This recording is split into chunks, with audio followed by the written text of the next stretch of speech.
entre nos. Aquí entre nos. Aquí entre nos. Aquí entre nos. Aquí entre nos.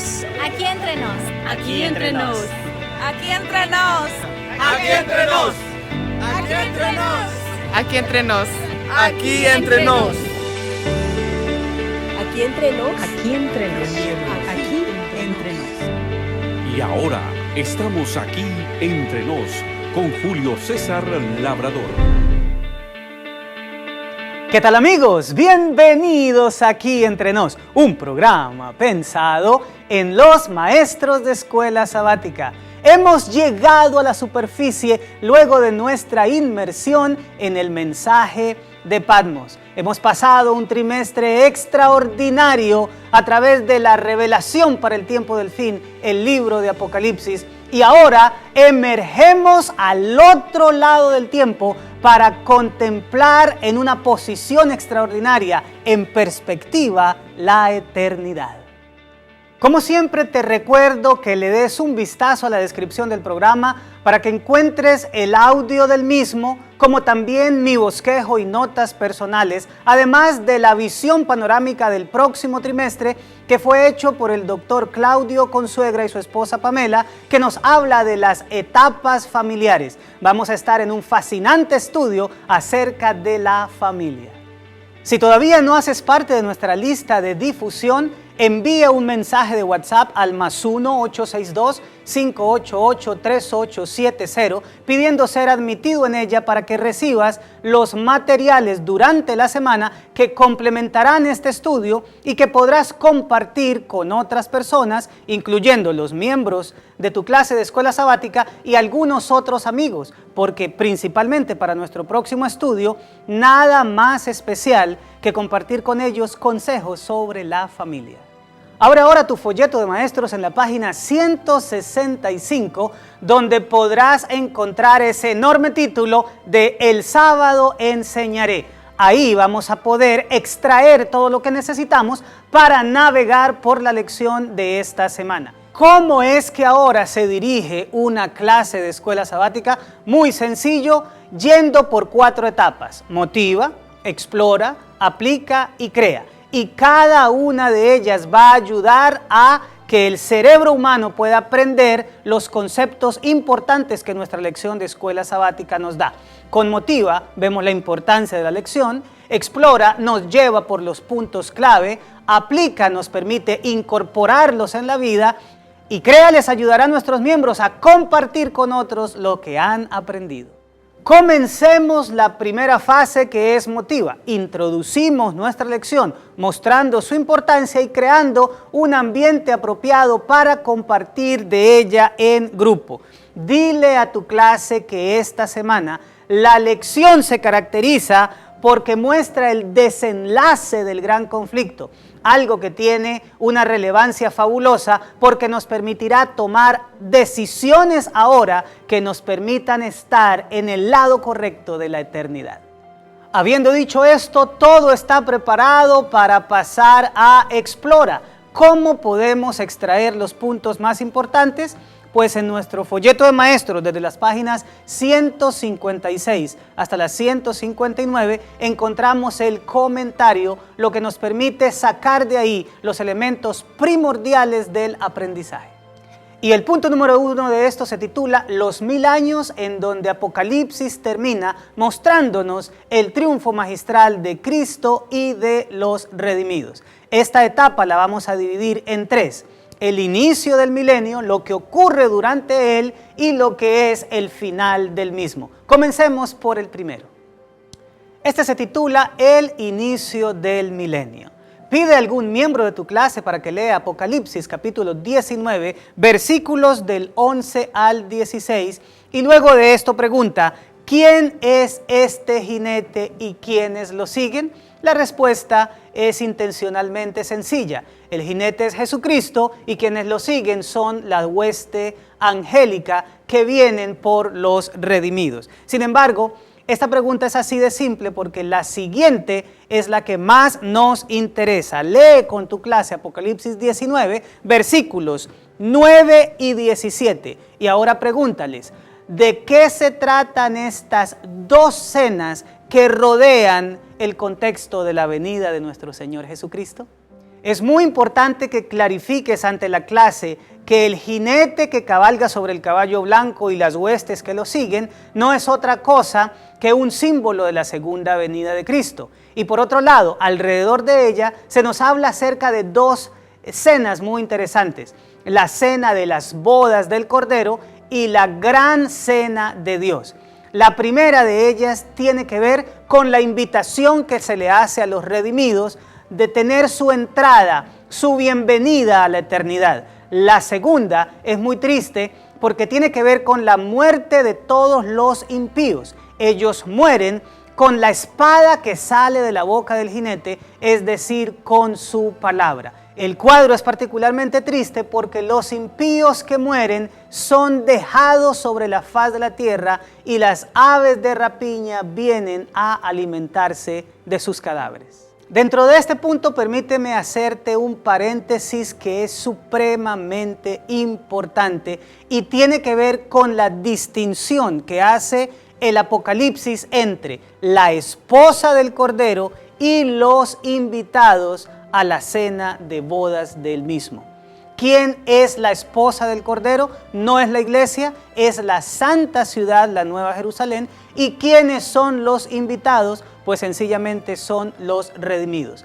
Si necesitas apoyarte para este punto, te invito para que revises en la lección del domingo. Hay una cita muy interesante entre el primero y el segundo párrafo que es extraída del libro El conflicto de los siglos. La parte B de este primer punto la hemos titulado El desarrollo del milenio y está basada principalmente en Apocalipsis capítulo 20. La venida de nuestro Señor Jesús produce 4 escenarios con los seres humanos. El primero tiene que ver con los impíos que están vivos. Según Apocalipsis 19:15, ellos mueren por la espada que sale de la boca del jinete, es decir, por la palabra del Señor. ¿Qué se nos dice de los impíos muertos? No se nos dice nada, lo que nos indica que ellos siguen muertos. El tercer escenario es el de los justos muertos. ¿Qué ocurre con ellos? Apocalipsis 20:6 dice que bienaventurado y santo el que tiene parte en la primera resurrección. Y por su parte, la primera carta del apóstol Pablo a los Tesalonicenses, capítulo 4, versículo 16 dice: porque el Señor mismo, con voz de mando, con voz de arcángel y con trompeta de Dios, descenderá del cielo y los muertos en Cristo resucitarán primero. Los muertos justos resucitan. ¿Y qué pasa con los justos que estén vivos? El versículo siguiente dice: luego nosotros los que vivimos, los que hayamos quedado, seremos arrebatados juntamente con ellos en las nubes para recibir al Señor en el aire, y así estaremos siempre con el Señor. Básicamente, a pesar de que hay 4 escenarios, todo se reduce a 2, que tiene que ver con la justicia y con la vida. Los justos se unen en la vida y los impíos o injustos se unen en la muerte. ¿Pero qué ocurre con Satanás? Invítalos a leer Apocalipsis capítulo 20, versículos 1 y 2, y si lo ves necesario, pregúntales qué significa esa cadena con que Satanás es atado. Aclárales a tu clase que la atadura de Satanás se refiere a las circunstancias. ¿Por qué? Pues los justos han sido arrebatados con el Señor al cielo durante 1000 años y Satanás no tiene acceso a ellos. Por otro lado, los impíos, todos han quedado muertos sobre la faz de la tierra y eso también los pone inaccesibles para Satanás. Por lo tanto, lo único que le queda a él y a su hueste es contemplar este planeta devastado, que es finalmente lo que el mismo Satanás ha construido con él. Ahora, una pregunta que nos debe interesar muchísimo es: ¿qué cosa harán los justos en el cielo? Para eso ten la gentileza de leer con la clase Apocalipsis capítulo 20 versículo 4. Y vi tronos y se sentaron sobre ellos los que recibieron la facultad de juzgar. Y vi las almas de los decapitados por causa del testimonio de Jesús y por la palabra de Dios, los que no habían adorado a la bestia ni a su imagen y que no recibieron la marca en sus frentes ni en sus manos, y vivieron y reinaron con Cristo 1000 años.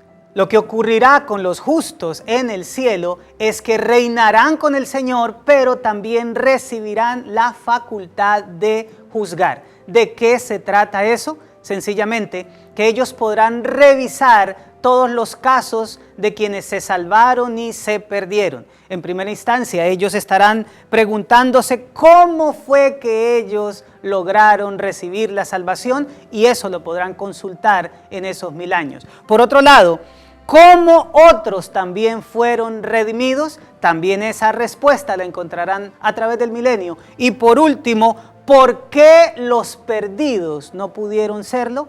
Esa será la respuesta final que también encontrarán durante el milenio.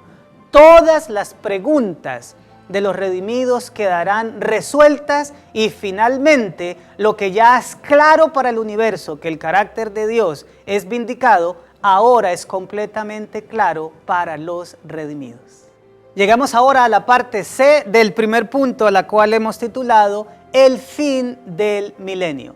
Aunque 1000 años parezca una extensión de tiempo extremadamente larga, finalmente termina. Y así como comenzó con una venida de Cristo y una resurrección, así también terminará con un advenimiento del Señor Jesús y los redimidos, y también habrá ahora una segunda resurrección.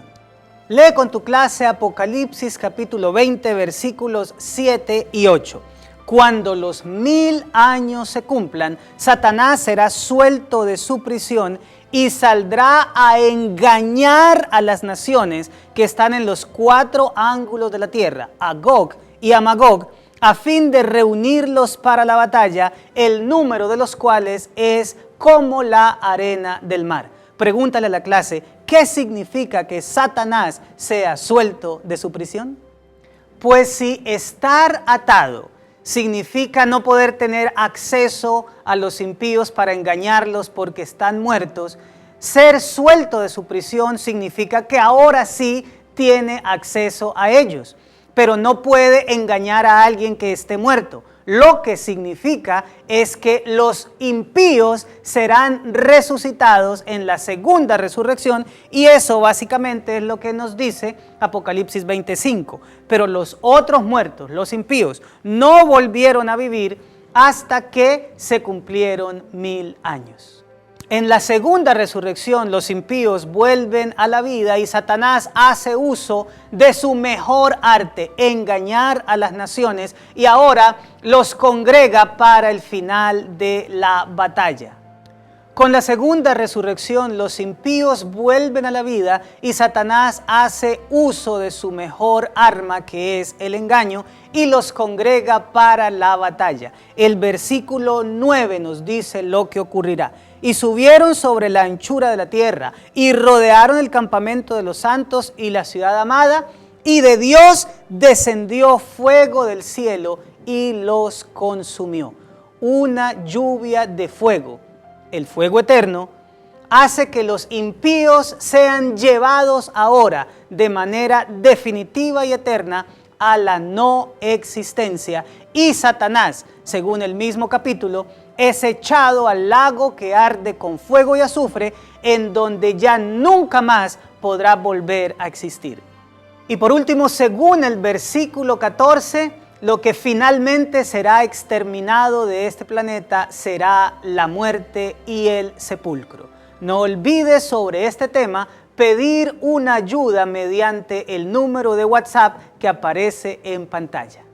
Esto nos lleva a nuestro segundo punto en el análisis de nuestro estudio, que lo hemos titulado La Tierra Nueva. Después del milenio, en los 2 últimos capítulos de Apocalipsis, lo que tenemos principalmente es una descripción de cómo será la Tierra Nueva y la vida en la santa ciudad, la Nueva Jerusalén. En este punto hablemos en primera instancia de la Tierra Nueva. Gócense como clase leyendo Apocalipsis capítulo 21, versículos 1 al 4, y hagan énfasis principalmente en el versículo 4 que dice: y enjugará Dios toda lágrima de los ojos de ellos, y ya no habrá muerte, ni habrá más llanto, ni clamor, ni dolor, porque las primeras cosas pasaron. Pregúntense como clase, ¿qué significa la ausencia de muerte, llanto, clamor y dolor? Por si acaso fuera necesario, diles que todas ellas son consecuencias de la existencia del pecado. Que estar ausentes significa que la causa de ellas también ha desaparecido, lo que significa vivir por fin en un mundo sin pecado.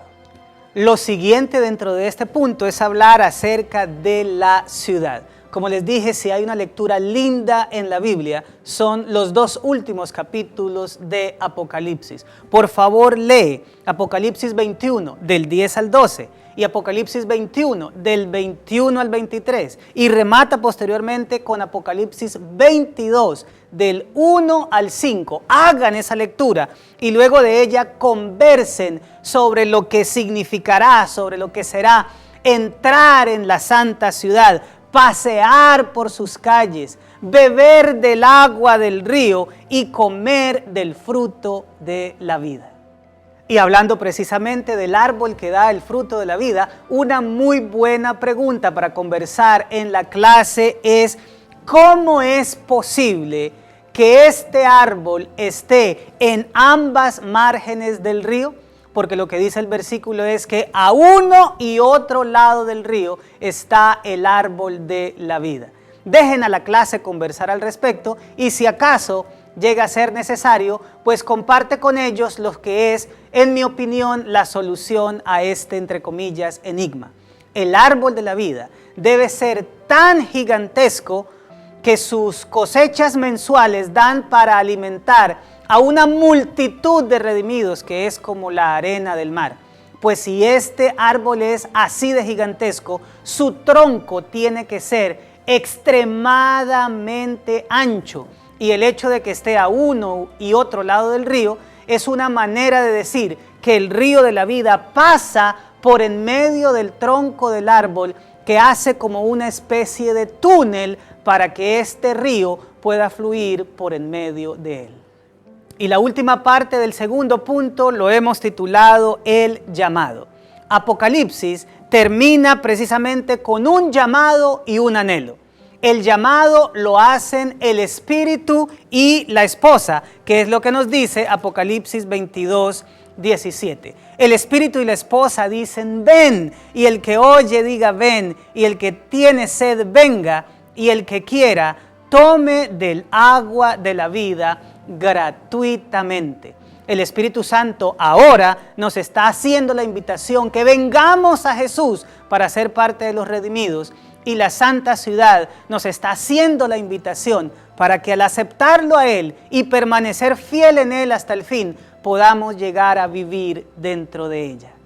Por otro lado, el anhelo lo dice Juan en el versículo 20, después de que escucha decir al Señor: ciertamente vengo en breve. Sale, brota de manera natural de su corazón la expresión: amén, sí, ven Señor Jesús. Y con esto termina entonces el Apocalipsis bajo la nota final de que la gracia salvadora de nuestro Señor Jesucristo sea con todos nosotros. No olvides pedir también de este punto una pequeña ayuda que te estaremos enviando mediante WhatsApp. Ahora llegamos a la tercera fase del ciclo del aprendizaje, que es aplica, mediante la cual nosotros, a través de preguntas abiertas, permitimos que nuestra clase pueda incorporar a su vida lo que ha venido estudiando. Te dejamos 2 preguntas que probablemente puedan ayudarte a crear ese ambiente de conversación en la clase. La primera de ellas tiene que ver con algo muy importante. Pregúntale a cada uno de tus alumnos: ¿qué crees que va a ser más provechoso para ti? ¿Las respuestas que encontrarás a todos los interrogantes que has tenido hasta ahora durante el tiempo del milenio? ¿O los proyectos que vas a realizar, que van a aparecer a través de la eternidad? Pídele a cada uno de ellos que pueda expandirse un poco en la respuesta para explicarla. Y la pregunta final también sin duda va a ser maravillosa. Pide a los miembros de tu clase que compartan con los demás cuáles serán las 2 cosas que más anhelan realizar en la tierra nueva. Y llegamos a la parte final del ciclo del aprendizaje que es CREA, en donde invitamos mediante una asignación a nuestros miembros que sean creativos a la hora de compartir lo que hemos aprendido de la palabra de Dios. La tarea es la siguiente: que en la próxima recepción del sábado reúnan a los niños de la familia o a algunos que estén en el vecindario y les hablen durante el momento de la recepción de lo emocionante y maravilloso que será vivir en la tierra nueva. Y es hora de cerrar nuestro estudio de la lección con la conclusión. Y una manera espectacular de hacerlo sería diciéndole a los miembros de tu clase algo como esto: lo que nos espera a los redimidos al lado de Jesús es tan extraordinario que vale la pena permanecer fiel en medio de cualquier crisis del gran conflicto. Bueno, mis amados, esto fue Aquí Entre Nos, un programa pensado en los maestros de escuela sabática. Nos vemos la próxima semana con un nuevo trimestre. Y recuerda vivir conectado, compartiendo esperanza, porque Cristo viene pronto.